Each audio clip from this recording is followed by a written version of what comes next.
आज सुबह हो गई है, हम लोग उठ गए हैं और शाम को रामलीला देख करके आए थे। अब घर का काम हो रहा है, हम लोग भी चल रहे हैं मंजन वगैरह करने के लिए, अपने ड्यूटी पे जाने के लिए। और क्या बताएं, सब बढ़िया है। आप लोग कैसे हैं? खेती बाड़ी के ही काम चल रहा है।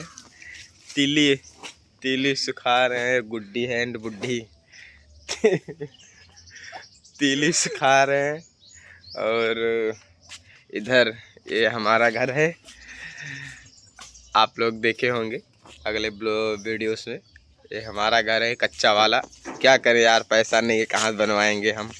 अपनी कमेंट बॉक्स में ज़रूर अपनी राय लिखना, घर मिलना चाहिए कि नहीं मिलना चाहिए हमको और क्या करें भाई, वीडियो बनाते हैं, थोड़ा दो पैसा मिलेगा इसी आशा में बनाते हैं, कभी न कभी तो मिलेगा।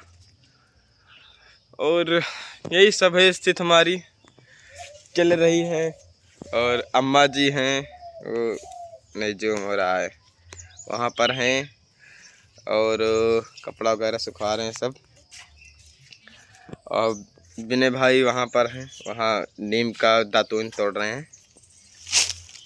और सभी स्थित है, माता जी का वहाँ मंदिर है।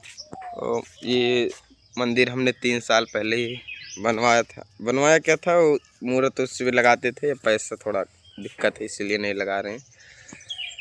गाइज आप लोग कैसे हैं, कमेंट बॉक्स में जरूर बताएं, अच्छे हैं नहीं अच्छे हैं। और वो एक आ रही है कीटी किन्ना भाई ये जा रही है खाना बना के, अभी हमको खाना बना के देगी। हम काम पे जाने वाले हैं और खाना तो चाहिए ना भाई, खाना तो खाएंगे ही, कुछ भी हो खाना तो खाना ही पड़ेगा। आप लोग क्या क्या खाते हैं लिखना ज़रा। हम तो भाई दाल भात रोटी सब्जी खाते हैं बस, और कुछ नहीं खाते पीते हैं। और सब बढ़िया है, अपना भी बताना गाइज। आज नवरात्रि का तीसरा दिन है, चल रहा है। हाँ गुड्डा, तीसरा दिन है ना? आज तीसरा दिन नवरात्रि का, माता रानी लक्ष्मी का दिन है। तो हम सोच रहे हैं ये वीडियो कंचित वायरल हो जाए, एक भी वीडियो वायरल हो जाए। ये देखो मोटा लक्कड़ लेके जा रही है गैस भी नहीं भराने का पैसा नहीं है यार गाइज, क्या करें। तो गाइज लव यू, अगले ब्लॉग्स में मिलते हैं, तब तक के लिए टाटा।